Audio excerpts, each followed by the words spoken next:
가끔 하나님보다 더 신령한 척하는 사람들을 만나보게 됩니다. 이 사람들은 이렇게 말합니다. 물질은 악한 것이다. 금과 은을 소유하는 것은 신령하지 못하다. 가난하게 살아야 거룩하고 신령하게 사는 것이다. 그렇다면 천지와 만물을 지으신 하나님은 잘못하신 것인가요? 하나님께서는 금도 내 것이요 은도 내 것이라고 말씀하셨으니 금과 은을 소유하신 하나님은 신령하지 못하다고 생각합니까? 학교 2장 8절에 은도 내 것이요 금도 내 것이니라. 시편 50편 10절로 11절에 산림의 짐승들과 천산의 생축이 다 내 것이며 산의 새들도 나의 아는 것이며 들의 짐승도 내 것이미로다라고 하나님은 말씀하셨습니다. 가난하게 살아야 거룩한 것이라면 천국에는 전혀 가난함이 없으니 천국 시민들은 모두 다 거룩하지 못하다고 말할 수 있지 않겠어요? 모든 물질을 지으신 하나님은 신령하신 하나님이십니다. 천지의 은금을 다 갖고 계신 하나님은 신령하시고 거룩하신 하나님이십니다. 지극히 부유하신 하나님은 거룩하신 하나님이십니다. 물질이나 금이나 은, 부유 그 자체는 죄도 아니요 악도 아닙니다. 그런 것들은 중립이요. 만일 우리가 하나님보다 그런 것들을 더 사랑하면 죄가 되고, 그런 것들을 하나님보다 더 사랑하는 것이 일만학의 뿌리가 되는 것입니다.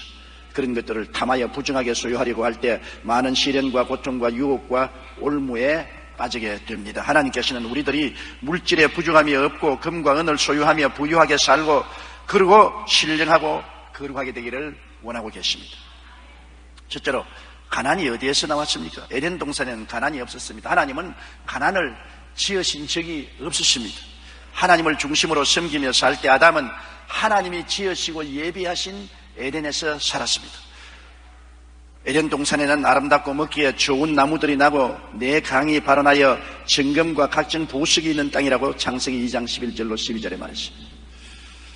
또 인간은 하나님의 형상과 모양대로 시험을 받고 하나님이 복을 주시며 생육하고 번성하여 땅에 충만하라, 땅을 정복하여 모든 생물을 다스리라고 말했습니다. 하나님은 아담과 하와를 부유하고 풍부한 환경 속에서 다스리는 왕으로 지어주신 것입니다. 그러나 왜 그 땅이 저주받은 땅이 되었습니까? 왜 하나님이 지으신 복스럽고 아름다운 땅이 저주에 꽉 들어찬 땅이 되고 말았습니까?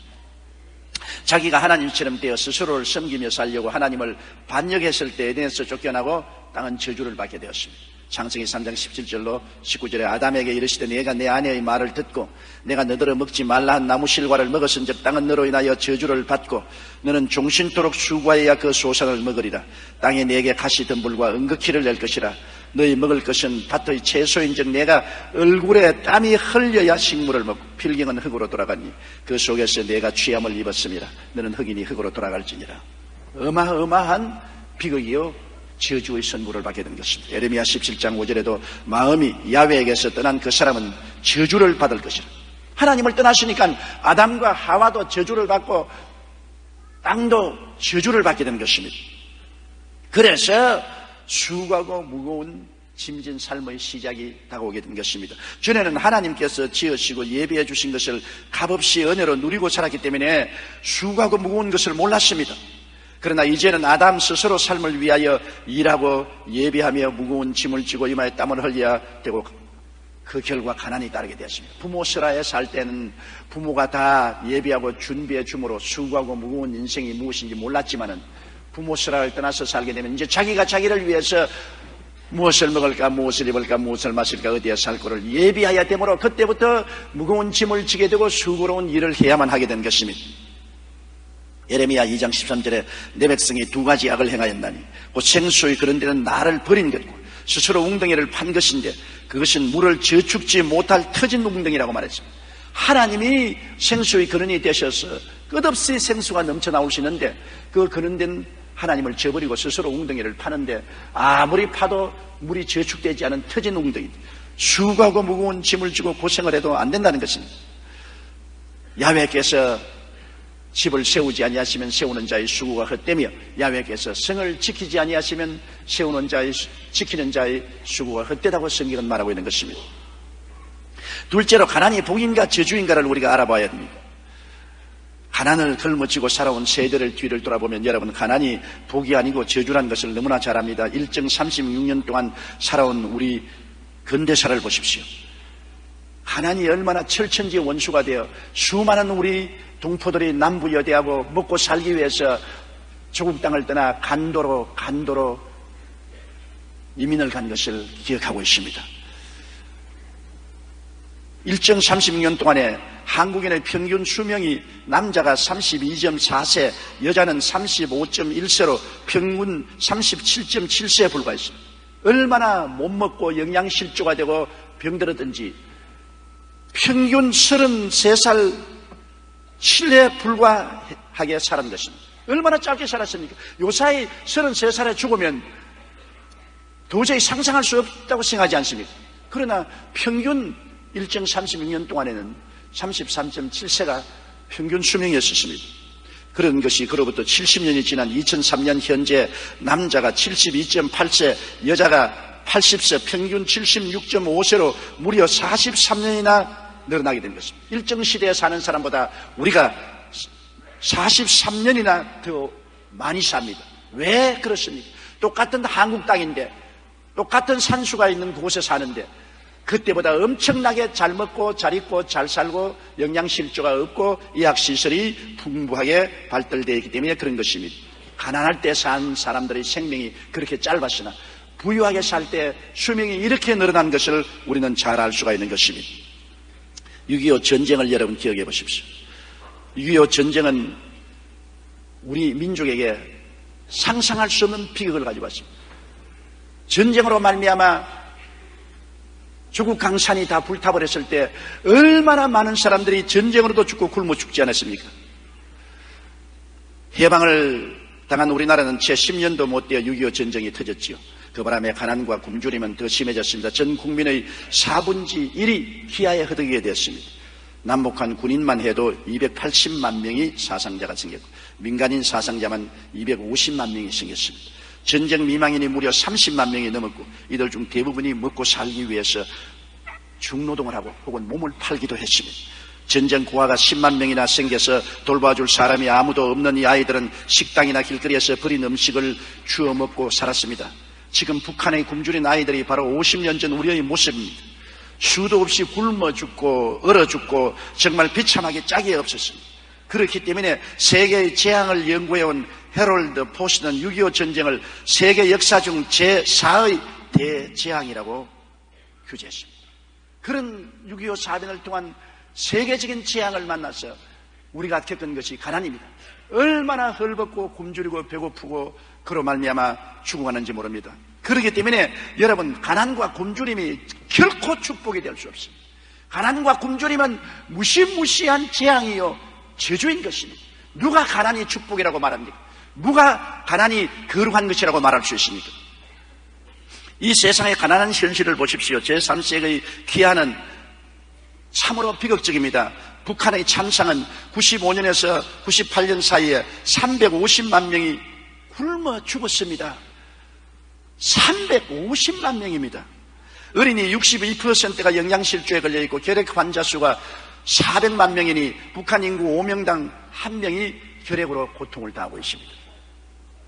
신명기 7장 9절에 오직 내 하나님 야훼는 하나님이시요 신실하신 하나님이시라. 그를 사랑하고 그 계명을 지키는 자에게는 천대까지 그 언약을 이행하시며 인애를 베푸신다고 했는데, 하나님을 저버리고 저주와 가난과 공핍 속에 사는 것이 얼마나 괴로운 것이 아닙니까?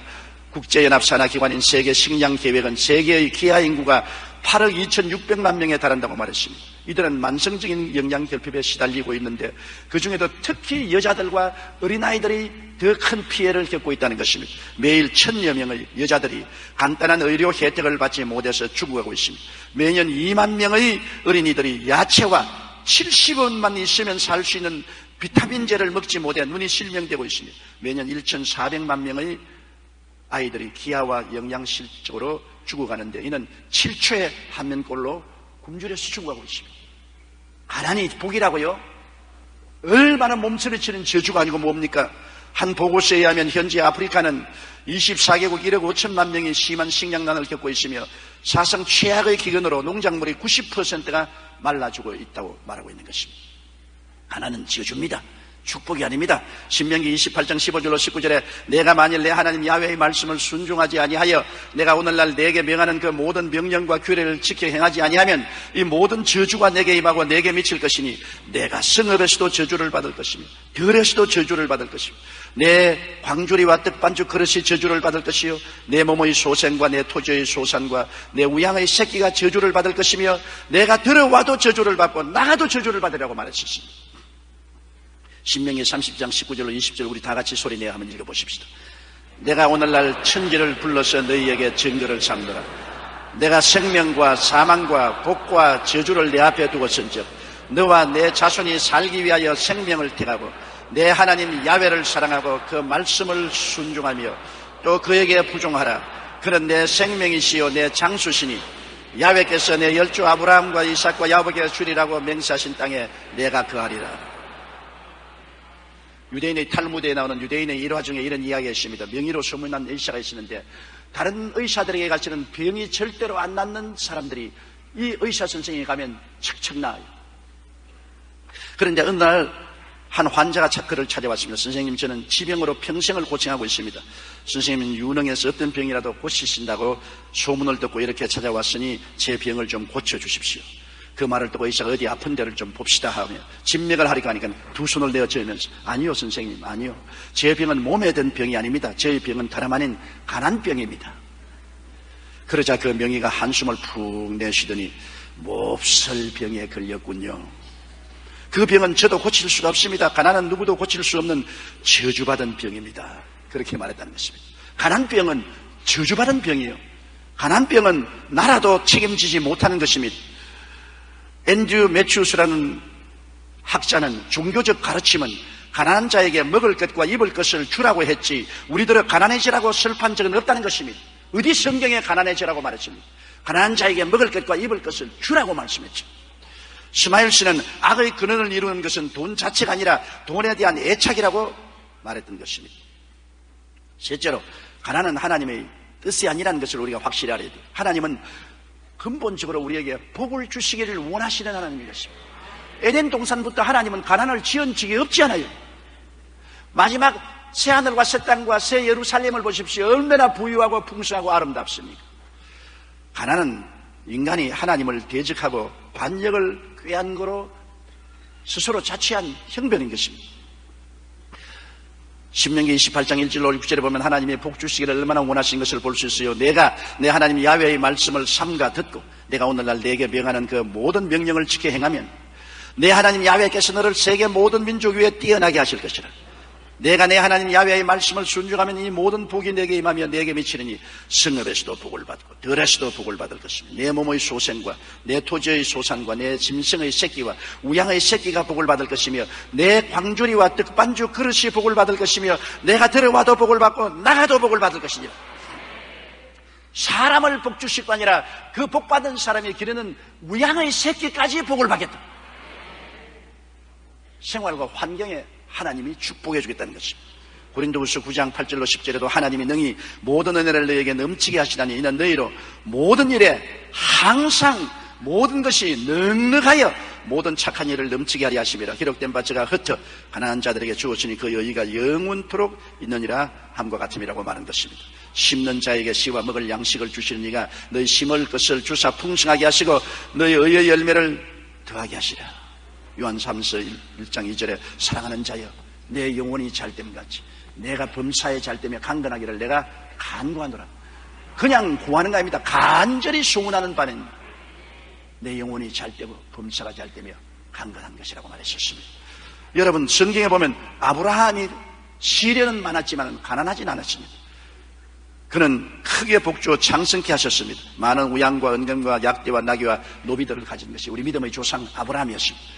그 아들 이삭은 하나님이 복주셔서 한 해 농사를 지어 100배나 소출을 얻고 창대하고 왕성하여 마침내 거부가 되었다고 성경은 말하고 있습니다. 그 손자 야곱은 빈손 들고 외삼촌 집에 갔지만은 나중에 돌아올 때는 가축대 2대 많은 노비들을 거느린 동방에서 제일 큰 부자로 돌아오게 된 것입니다. 성경에는 갈라디아서 3장 9절에 믿음으로 말미암은 자는 믿음이 있는 아브라함과 함께 복을 받느니라. 우리도 믿음으로 아브라함의 자손이 되었은즉 아브라함과 함께 신령한 복에 보태어서 물질적인 복도 받게 되겠다고 성경은 말씀하고 있는 것입니다. 그러면 사람들이 곧장 이런 말을 말합니다. 예수님이 얼마나 가난했습니까? 우린 예수님의 발자취를 따라가라고 했으니 예수님처럼 가난해야 마땅하지 않습니까?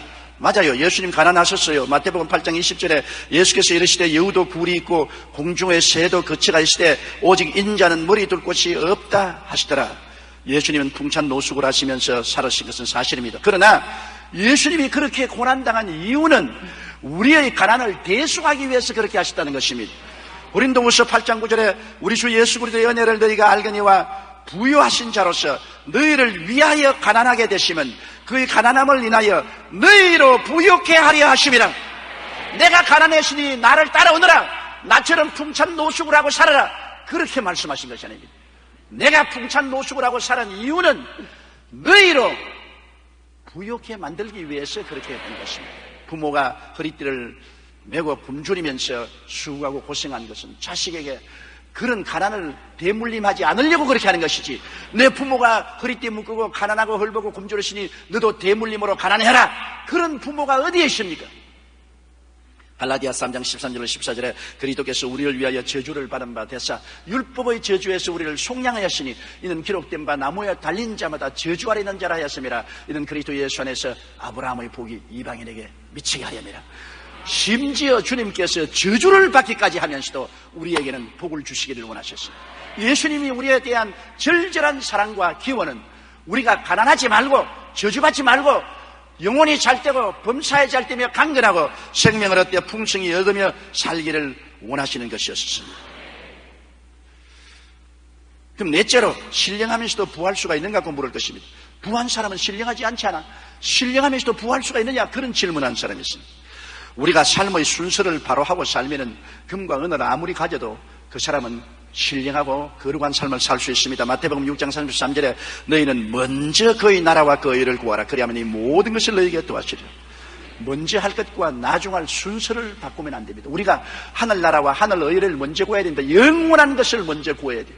아버지와 아들과 성령을 먼저 구하고 예수 그리스도의 뜻을 따라서 사는 삶을 먼저 구하면 그 다음에 일시적인 삶에 필요한 모든 것은 주님이 더하여 주시겠다고 말씀한 것입니다. 하나님을 삶의 절대 주인으로 모시고 살면은 여러분, 우리가 어떻게 신령하지 아니할 수 있습니까? 우리의 삶에 두 주인을 섬길 수는 없지 않아요. 마태복음 6장 24절에 한 사람이 두 주인을 섬기지 못할 것이니 혹 이를 미워하며 저를 사랑하거나 혹 이를 중히 여기며 저를 경히 여김이라. 너희가 하나님과 재물을 겸하여 섬기지 못하니라. 재물을 주인으로 삼고 살면 이야말로 거룩하지 않습니다. 세속적이고 탐욕적이고 마귀의 종이 됩니다. 하나님과 재물을 겸하여 주인으로 섬길 수는 없습니다. 단호하게 하나님을 삶의 주인으로 섬기고 절대 복종하고 믿고 의지하고 섬기면 하나님이 붙잡아 주시고 하나님이 채워주시고 하나님이 열매 맺게 해주시는 것입니다. 주인이 거룩한데 주인과 함께 사는 사람들이 거룩하지 않을 수가 있어요? 하나님이 주인으로 우리 인생에 앉아 계시는데 우리 하나님 계신 우리 인생이 거룩하지 아니할 수가 없는 것입니다. 하나님을 절대 주인으로 모시면 모든 삶을 주인이 책임져 주시는 것입니다. 그리고 우리는 하나님 앞에서 올바른 청지기가 되어야 되는 것입니다. 우리 인생은 우리가 주인이 아니고 하나님이 잘 쓰라고 맡겨준 청지기 역할을 해야 되는 것입니다. 말라기 3장 8절로 10절에 사람이 어찌 하나님의 것을 도둑질하겠느냐. 그러나 너희는 나의 것을 도둑질하고도 말하기를 우리가 어떻게 주의 것을 도둑질하였나이까 하도다. 이는 곧 11조와 헌물이나 너희 곧 온 나라가 나의 것을 도둑질하였으므로 너희가 저주를 받았느니라. 만군의 야훼가 이르노라. 너희의 온전한 11조를 창고에 들여 나의 집에 양식이 있게 하고 그것으로 나를 시험하여 내가 하늘 문을 열고 너희에게 복을 쌓을 곳이 없도록 붙지 아니하나 보라. 사람이 어찌 하나님의 것을 도둑질하겠는가. 그러나 너희는 나의 것을 도둑질하고도 말하기를 우리가 어떻게 주의 것을 도둑질하였나이까. 여기 하나님의 것, 나의 것이라고 주님이 단호하게 소유를 주장하는 것이 우리 수입의 11조인 것입니다.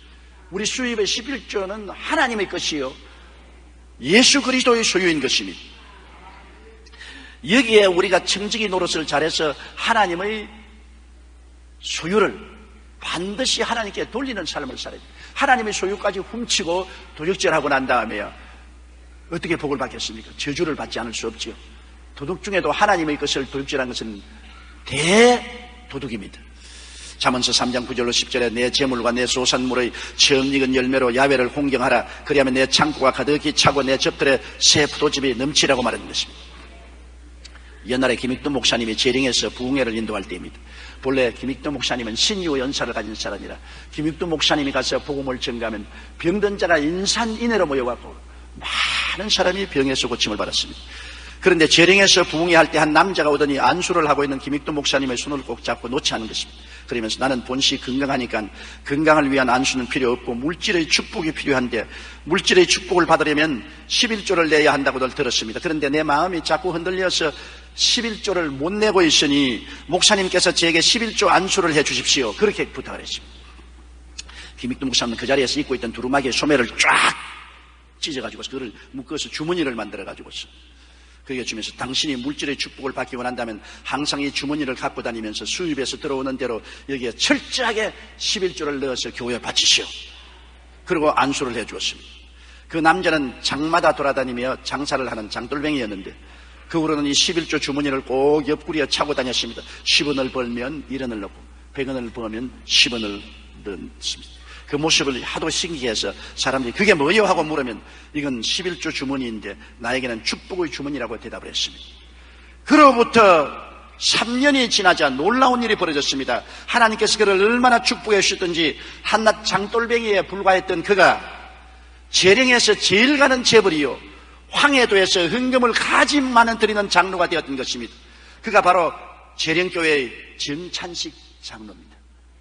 여러분, 평범한 장돌뱅이가 하나님 앞에 11조와 헌물을 정성으로 드리고 하나님을 의지한 결과로 일약 거부가 되고 교회사에 이름이 남는 장로가 되었던 것입니다. 그러므로 우리는 하나님 앞에 착실한 청지기 역할을 해야 되는 것입니다. 청지기가 주인의 재물을 훔치고 난 다음에 주인이 그 청지기를 계속해서 고용하겠습니까? 파면하고 말겠습니다. 그리고 우리의 삶 속에 언제나 심고 거두는 법칙을 생각하고 무엇으로 내가 심어 놓든지 심어야 거둔다는 것을 알아야 됩니다. 여러분, 농부가 아무것도 안 심고 거두기를 바라는 사람이 있습니까? 무엇을 심든지 심어야 거두죠. 콩 심은 데 콩 나고 팥 심은 데 팥 나죠. 사랑으로 심으면 사랑을 거두고 미움으로 심으면 미움으로 거두고 심판으로 심으면 심판으로 거두고 비난으로 심으면 비난으로 거두고 이 세상에 심고 거두는 법칙은 우주적인 법칙으로 결코 무시할 수 없습니다. 심은 자기가 죄악으로 심어놓고 입다가 버린다고 해서 안 거두는 건 아닙니다.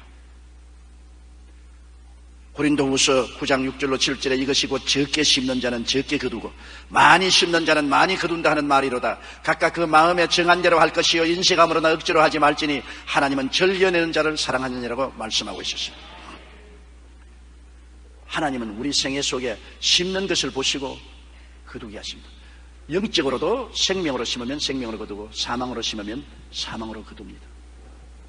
시편 37편 1절에 보면 행악자를 인하여 불평하여 하지 말며 불의를 행하는 자를 투기하지 말지어다. 저희는 풀과 같이 배임을 볼 것이며 푸른 새소같이 쇠잔할 것입니다.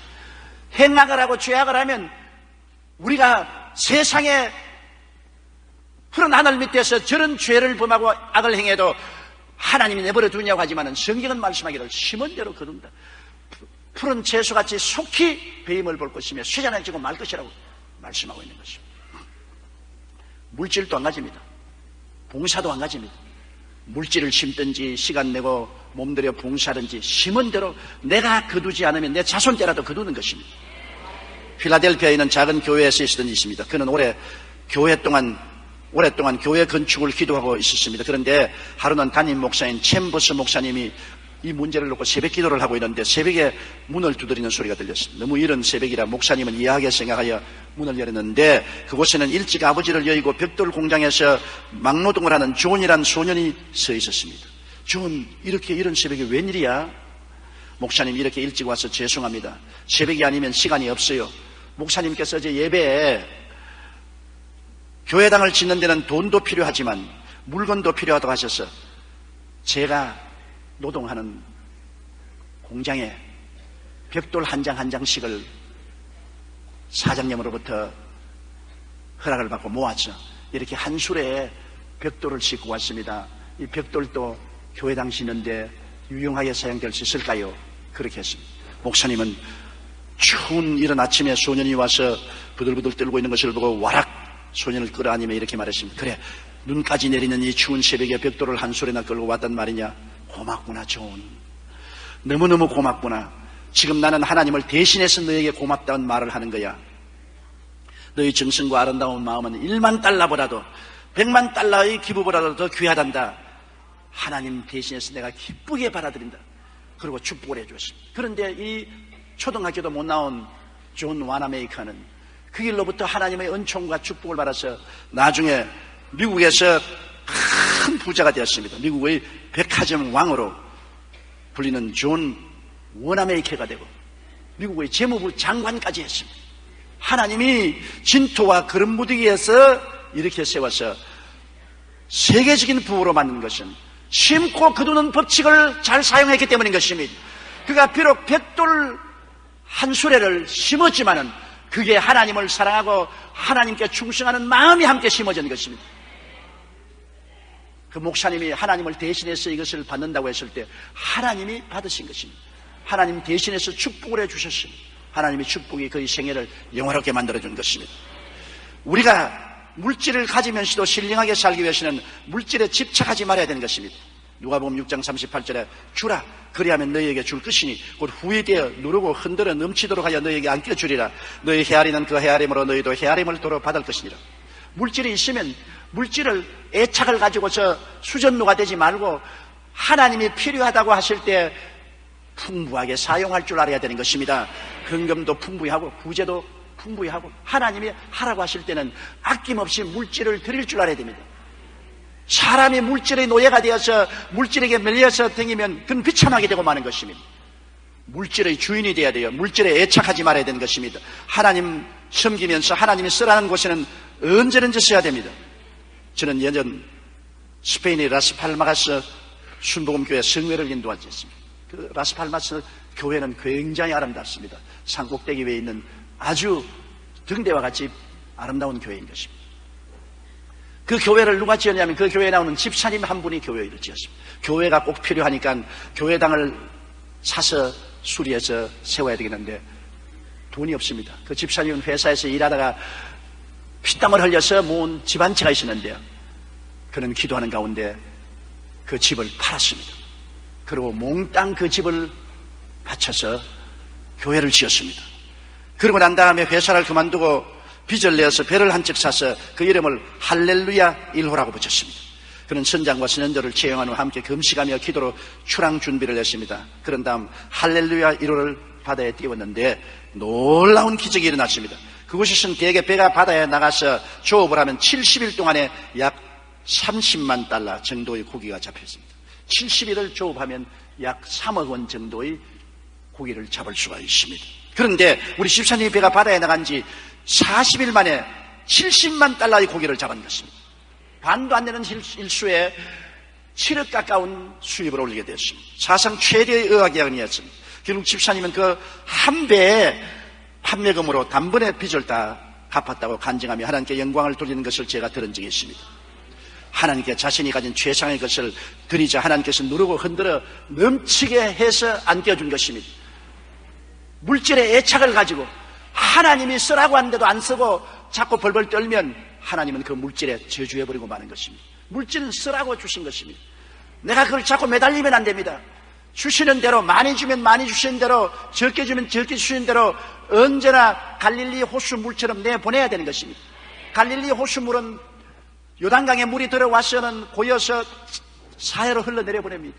그러므로 갈릴리 호수물은 언제나 풀어 청청하고 물고기가 살고 주변의 땅들이 다 그 물로서 곡식이 잘 지어집니다. 그러나 사해물은 다 같은 요단강 물을 받아들이면서 흘러내리지 않기 때문에 소금기가 많아서 생선도 살지 않고 물은 죽은 물이고 그 주변은 다 사막화되었습니다.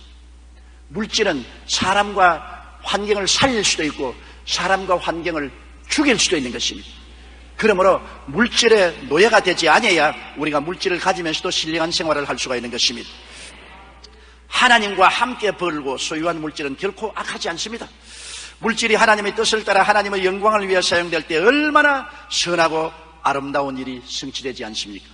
그 물질을 통해서 하나님 교회가 지어지고 자선사업이 이루어지고 병원이 세워지고 수많은 고아들이 노인들이 돌봄을 받지 않습니까? 가난 그 자체는 몸서리치는 저주입니다. 가난 그 자체가 축복이라고 생각하는 것은 잘못된 것입니다. 그러나 비록 가난해도 그것을 이기고 낙심치 않고 하나님을 섬기며 살아가는 그 신앙심은 참으로 아름다운 신앙심입니다. 그러나 가난 그 자체는 하나님의 저주요 심판이지 축복은 아닌 것입니다.